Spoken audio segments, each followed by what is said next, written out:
For a number of years, it was quite surprising that not a single franchise from the city of Miami was part of Major League Soccer. This was all the more surprising because the area actually has had quite an association with football over the years. During the original North American Soccer League (NASL) days, the Fort Lauderdale Strikers represented football in the area, and then between 1997 and 2002, Miami Fusion had a bite at the MLS, led by legendary Colombian international Carlos Valderrama. The first ever game at the Lockhart Stadium against DC United attracted a crowd of 20,000, so signs were promising. Sadly, interest started waning in the coming months. In the backdrop of it all, MLS had also lost roughly $250 million in its first 5 years, and the league had to take desperate measures in order to stop the downward arrest. The league was forced to trim the number of teams, and Miami Fusion alongside Tampa Bay Mutiny was part of the cull. Miami Fusion in particular was struggling to attract a lot of visitors and had the lowest revenue in the league. Eventually, the franchise folded in 2012. What's up everyone, welcome to Goalside. Today we're solely going to focus on MLS franchise Inter Miami, who've had quite a rude introduction to America's top-tier football competition. We're going to take a trip down memory lane and discuss how the franchise was created, all the issues that David Beckham had to face, and why the team is struggling on the field despite boasting a very talented squad. Before we do, make sure to subscribe to our channel and hit the bell icon to stay updated on all things football. The early panic. Local fans had to wait for 6 years to see the return of big-time football in Miami. Manchester United legend and the man whose arrival at LA Galaxy changed how football was viewed in the country decided to form a consortium and moved swiftly to own a new MLS franchise based in Miami. It didn't take a lot of time to get approval from Miami-Dade County Commissioners, and in 2014 it was confirmed in 2018 that the Miami Beckham United Group would be awarded the 25th MLS franchise in the region. However, it wasn't smooth sailing at all. Stadium plans kept getting held up, and there was even a time when Beckham and his investors nearly pulled the plug on the whole thing. A lot of MLS fans called Beckham to take his dream to another city in the US, but the former Man United man had his heart set on Miami. Beckham was aware of Miami's potential. In fact, the city had the highest US TV ratings for the last 3 World Cups. Football was one of the most followed sports in the region before Inter Miami existed, and with Beckham leading the battle, things were always going to smooth out off the field. Misery on the field. Once the data was set for an MLS debut, there were high expectations that Inter Miami would be a force to be reckoned with. Beckham was heavily involved in the club's day-to-day operations, but it was always going to be a trial and error kind of thing. New franchises take their time to settle down, and mistakes are made all the time. Former CF Monterrey manager Diego Alonso became the club's first manager in 2019, ahead of their debut season in the Eastern Conference. After losing the first 2 games to Los Angeles FC and DC United respectively, it became clear that a lot of work needed to be done. And then came the pandemic, which forced the MLS to indefinitely suspend the league. While the pandemic had an impact on every walk of life, it hit Inter Miami the hardest because it was still a new franchise that needed fans to experience the team playing from the stands. The brand was needed to be built, and its identity had to be aligned.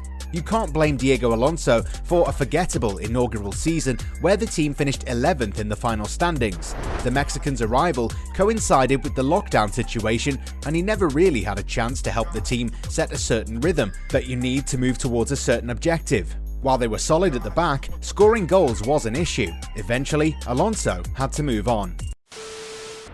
An old connection from Carrington. So, what's the most conventional route when things aren't working out for your team? You call someone you've known for ages and bring them over to help you out. For David Beckham, it was an easy decision to reunite with close friend Phil Neville, who was part of the class of '92. The two have known each other since they were prospects at Manchester United. Neville was the manager of the English ladies. The appointment was met with criticism, and many people felt that this was a clear case of favouritism. I've known him since I was 15, 16 years old from a young kid. I knew what he was like as a player. I know what he's like as a human being. I know what his work ethic is like, Beckham said in his defence. Of course, it's unfair to say that Beckham employed a friend. While he might not have had the profile or experience of a lot of coaches in the MLS, the former England international has experienced a lot in his illustrious career.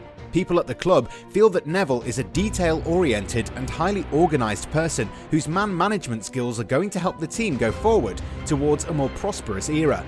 And it's not as if Inter don't have the right players. The likes of Kieran Gibbs, Blaise Matuidi, Gonzalo Higuain, Ryan Shawcross and the talented Rodolfo Pizarro form part of a starting 11 that should be reaching for the stars.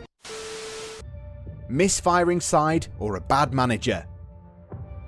Sadly, nothing has worked out, and with every final whistle, the level of embarrassment just keeps scaling new heights. There was a time in the 2021 campaign that journalists would sugarcoat their words and try not to put a lot of pressure on the Inter Miami management. Things are done a bit differently in the US when it comes to football. People tend to be more patient, and it's highly unlikely to see a managerial merry-go-round, something that's commonplace in European football.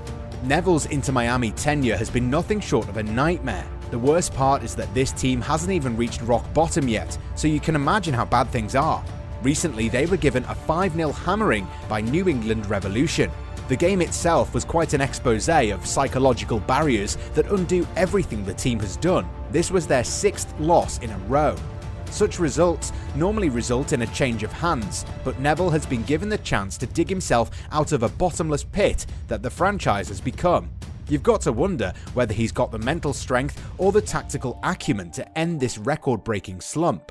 But in reality, there'll be no happy ending, and eventually Beckham will be forced to give his friend the sort of call that he would never want to. Currently, Inter are at the bottom of the league standings. They've got a goal difference of -13 and have only managed to score 10 goals, which is the lowest in the league. A team that boasts a lot of attacking talent is averaging 0.67 goals every game, which is simply unacceptable. And Neville's record of 12 games and 2 wins just shows that hiring him was never going to be the solution. At the end of the day, it is a coach who would pay for his team's issues. The squad lacks leadership, and it appears that Neville is not the man who can lead a side as ambitious as Inter Miami. Senior figures letting everyone down. However, just because Phil Neville has come up short, it doesn't mean that the senior stars are absolved. The likes of Higuain and Matuidi have done nothing to turn things around. With their experience and the level that they've played in, these two should be helping the younger players to do better on the field. Sadly though, both veterans have done little to justify their respective places in the squad. The attack's got no spine, and the backline looks a bit awkward. Even with Shawcross in the squad, they're as leaky as a sieve. Up front, Higuain has struggled, even though the former Argentine international claims that he was shocked by the league's standard. To be honest, if the league's standard came as a shock for him, the former Napoli man should in theory be doing better. A marquee signing to solve issues? Whether Neville gets a stay on his execution or not, Inter Miami are eventually going to move for a big money signing, or as they say in the States, a marquee signing. Beckham's vision of Inter Miami revolves around bringing in some of the biggest names in the game to the city. Don't be surprised if he tries to move for the likes of Cristiano Ronaldo or Lionel Messi. Antoine Griezmann has already signalled his intent to play in the MLS soon, so Inter will be making a big move as soon as they can. Off the field, such arrivals are going to further establish the brand. However, football is a results-driven business, and the fans will expect the team to do well on the field and not just get by. Perhaps it's time for yet another managerial change. Inter Miami need a manager who not only understands the players he has at his disposal, but is also brave enough to play a certain brand of football that matches with the ownership's long-term ambitions. An attacking brand of football is what fans flock to see, and for Inter Miami to become the next big giant of the North American football landscape, it has to bring in someone who's bold and willing to think outside the box. Will it happen soon? Perhaps the Neville sacking will be the watershed moment in Inter Miami's history, which only spans a few years.